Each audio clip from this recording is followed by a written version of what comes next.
नमस्कार. आज आपण चिकोल्या करणार आहोत. त्याला कोणी वरणाचे फळं असेही म्हणतात. त्यासाठी मी 1 वाटी मोठ्या वाटीने कणिक घेतली.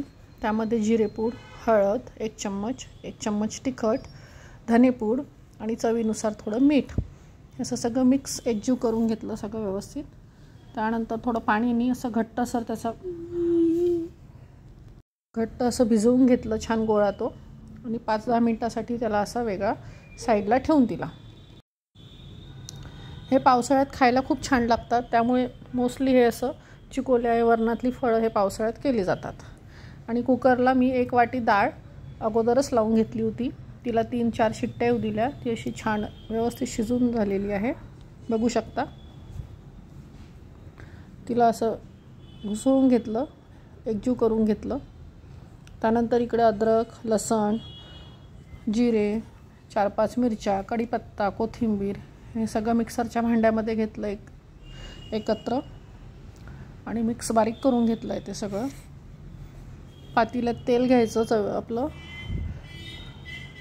मोहरी घालायची तापल्यावर, थोडा कांदा, टमॅटो आणि आपण जी पेस्ट केली होती ती टाकायची. सगळं मिक्स करून घ्यायचं.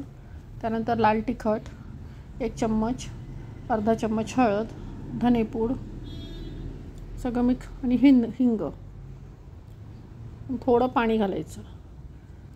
तेल सुटलं की नंतर आपण जे वरण ते टाकायचं. त्यानंतर गरम पाणी घ्यायचं, चांगलं पातेलंभर तेल सोडायचं. त्यानंतर चवीनुसार मीठ.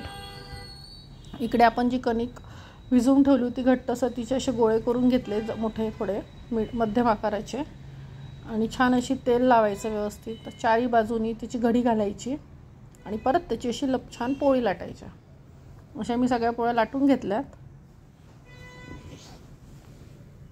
त्यानंतर चाकूनी त्याचे काप करून घेतले आपापल्या याच्यानी, आपल्या सोयीने जसे लागेल तसे त्या आकाराचे आपण त्याचे हे करू शकतो. मी चौकोनी केलेत.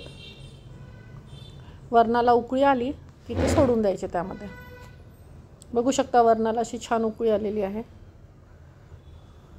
सगळे काप सोडून दिलेले आहेत पोळ्यांचे. ते छान शिजू द्यायचं झाकून चांगले 10 मिनटं.